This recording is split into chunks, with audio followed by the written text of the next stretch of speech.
Imagine sitting in the middle of a desert, alone, surrounded by the graves of people you killed with your own hands. Not one grave, not 10, 99, and every single one of them, because of you. The sky above you holds more stars than you can count, but you can't look up because you don't believe you deserve to. This is a true story, recorded in Sahih al-Bukhari and Sahih Muslim, the story of the man who killed 99 people and was still forgiven by Allah. He was not born a murderer. He was born in a village under the same sun as everyone else, in a world of dust and desert and narrow streets. But somewhere along the way, he chose violence, and violence became easy, and easy became habit, and habit became identity. The scholars tell us he was known throughout the land as a man of blood. People stepped aside when he walked, not out of respect, out of fear. He sat apart from others, not because he was forced to, but because he had placed himself outside the circle of ordinary human life. He had killed, and killed, and killed again. The blade had become an extension of his arm, until the night he stopped and finally counted. 99 lives, 99 souls sent from this world by his hand. And something, no one can name what, cracked open inside him. The Hadith tells us he felt something stir, a question he had never asked himself before. Is there any chance at all, that I could be forgiven? He looked out at the 100 graves he had made, each stone a name, each name a family, each family a wound that would never fully close. And yet, the question remained, not loud, not confident, just a trembling whisper from somewhere deep inside a ruined chest. The doors he had closed could never be reopened. The lives were gone. But the question was still alive. He looked at his own reflection in still water. He didn't recognize a man looking back. That face had lived 99 deaths, and it was still breathing. He looked up at the sky for what may have been the first time in years, and he asked, to no one, to everything, is mercy still possible for someone like me?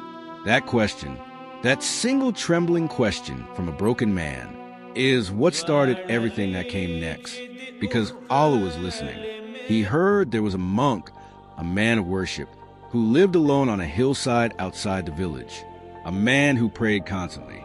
Surely such a man would know the answer. He climbed those stone steps with everything he had. The monastery was cool and dark. Candles burned. Incense rose. He sat across from the monk and told him everything, all 99. He didn't hide a single one. And then he asked, is there Tawbah for me? The monk looked at him, and the Hadith tells us the monk calculated, in his own mind, by his own measure. And he answered, no, a single word. And with it, the monk extinguished the only light this man had carried up that hill. The man stood. Something settled back into the darkness inside him. And the Hadith says he killed the monk, making his count 100. The door of the monastery closed behind him. He walked back down into the shadow. 100 lives now, and no one had told him the truth. There's a lesson buried in this moment that the scholars have spoken about for centuries. A man of ritual worship is not the same as a man of true knowledge of Allah. But something in him did not stop. He asked again. He sought again. And this time, he was pointed toward a scholar, a true scholar, a man of authentic knowledge. The Hadith tells us he found Alim, a man of genuine understanding, a man who knew Allah's mercy, not just Allah's rules. His home was simple, scrolls along the walls, a clay lamp burning low, the room of a man who had spent his life with the real questions. He sat across from this scholar and told him everything. Again, all 100. He asked, is there a penance for a man like me? And the scholar looked at him, not with calculation, with knowledge. And he said, who could stand between you and the mercy of Allah? Then the scholar pointed beyond the walls of a small room and said, go to that land, that righteous community. Worship Allah there. Do not return to your own land, for it is a land of corruption. For the first time, the stone in this man's face shifted. Not joy, not peace, not yet, but the very first fragile breath of something that might become hope. He stood in that doorway. Behind him, the warmth of a man who knew Allah's mercy. Ahead of him, an open desert road, and a decision that would determine everything. He did not look back. The Hadith says he set out immediately. No farewell, no preparation, just movement toward the land of the righteous. Step by step, his sandals pressed into desert sand that had never held his footprints before. Every step away from what he was. Every step toward what he might still become. The desert is not a gentle place. It does not care about your intention. It offers no shade for your remorse. It simply is, and you either cross it or you don't. By midday, the sun was directly overhead. His shadow had almost disappeared. He was pouring sweat, but he was still walking. He could see it in the distance, the land he was walking toward, still far, but real. Halfway, his body was beginning to fail. The desert was enormous, and he was just a man. He dropped to his knees. The sand hit his hands. His face turned upward. His body done. His hand stretched forward, still reaching for what was ahead. Even as the desert took him, even as his body released, he died there, alone, in the space between who he had been and who he was trying to become. Just the road remained, the settlement he came from behind, the righteous land ahead, and him exactly between them. And now, the most extraordinary part of this story, the part the prophet told his companions himself, the part that reveals the nature of the Lord of all the worlds. The Hadith in Sahih Muslim tells us, the angels of mercy and the angels of punishment both came to claim this soul. Two delegations, one body, one question. The angels of punishment said, "He was a man of evil, he belongs to us." The angels of mercy said, "He turned, he walked, he repented, he belongs to us." And Allah, the all-knowing, the most merciful, sent a command to resolve it. Measure the distance. Where was he closer to when he died? The footprints were in the sand, the record of every step he had taken. Each one a vote for the man he was choosing to be. Each one recorded. The debate between the two groups of angels was real, and it mattered. Because this man's journey had been real, and it mattered to Allah. And then, the Hadith says Allah commanded the earth itself to contract, to bring the righteous land closer, and to push the land of his past further away. He was found, a handspan closer to the righteous land, and the angels of mercy took him. Just a handspan, just the distance of intention made physical. The sky was vast and still. The stars continued their witness. And somewhere, a soul that had killed 100 people was received by the mercy of Allah. Subhanallah, 100 lives taken. And mercy still came, not because of what he had done, but because of where he was going. The Prophet did not tell this story to shock us. He told it to free us, to cut the chains of despair that whisper, "You have gone too far." Because that whisper, that voice of hopelessness, is not from Allah. It is from Shaitan, and it is the oldest trap in existence. The Quran says, in Surah Az-Zumar, Ayah 53, "Say, O my servants who have transgressed against themselves, do not despair of the mercy of Allah. Verily, Allah forgives all sins. All sins, not most sins, not small sins, all of them." This man killed 100 people, and Allah did not abandon him the moment he turned, the moment he walked. What are you carrying tonight that feels too heavy to bring to Allah?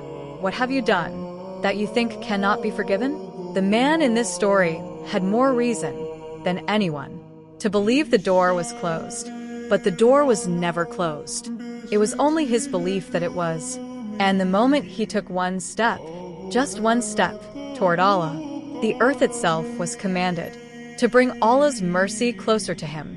That is your Lord. That is who is waiting for you every single time you turn back. The scholars of Islam drew many lessons from this story. One of the most powerful, the monk who said no, was wrong. Not because he lied, but because he didn't know Allah's mercy. Knowledge of fiqh is not the same as knowledge of Allah. Ritual worship is not the same as understanding the divine. The man who freed this sinner soul was a scholar, not a worshipper of reputation. The second lesson, intention in motion matters. He didn't just feel remorse in his heart. He got up. He walked. He moved.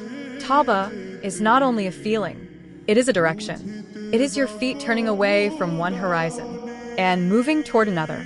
The third lesson, and perhaps the most personal, the environment you live in shapes what you are able to become. The scholar told him, leave the land of corruption. Sometimes the most powerful act of repentance is a change of place, a change of circle, a change of what surrounds you every single day. And the fourth lesson, Allah's mercy is not earned by scale. It is accessed by sincerity. One step, one turn, one genuine intention. Tonight, wherever you are, the door is open. It was always open. The only question is whether you will walk through it. Make dua tonight. Turn. Take one step. And trust with everything you have that Allah is closer than you think. 100 people, not soldiers on a battlefield, not enemies in a war. 100 innocent souls, taken by the same pair of hands. And tonight, the man those hands belong to sits alone in the darkness, not running, not hiding, just sitting, with the crushing weight of every choice pressing against his chest. Then, in the silence, something happens that no one could have imagined. This man, this killer, begins to cry. And through those tears, he asks a single question. A question that will decide the course of his eternal life. Can Allah still forgive me? What happens next will change the way you understand mercy forever. This is not folklore. It is not a legend passed through generations. It is a true narration from the Prophet Muhammad, peace be upon him, recorded in Sahih Bukhari and Sahih Muslim, the most rigorously authenticated collections of Hadith in Islamic history. This happened, and before the story ends, you may never look at your own sins the same way again. Stay with me, because what Allah does for this man is beyond anything the human mind expects. The Prophet, peace be upon him, never told us his name. He never described his face. He never mentioned his tribe, so that every person who hears this story can see themselves in it. He belonged to a nation long before ours, a people who have long since passed away, but the weight of his story has never faded. He had taken 100 lives. Pause for a moment. 100 souls, 100 families shattered, 100 graves, 100 lives that would never return. He had not fallen into this darkness by accident. He had walked into it, one decision after another, until violence became normal, until mercy felt impossible, until his own heart was buried beneath the sins he carried. But one night, something inside him awakened. Not because an angel appeared, not because the heavens split open, but because Allah allowed a spark that had never completely died to move within his heart. A spark that remembered what it felt like to be clean. A spark that longed to return. And it asked a question: is there still a way back?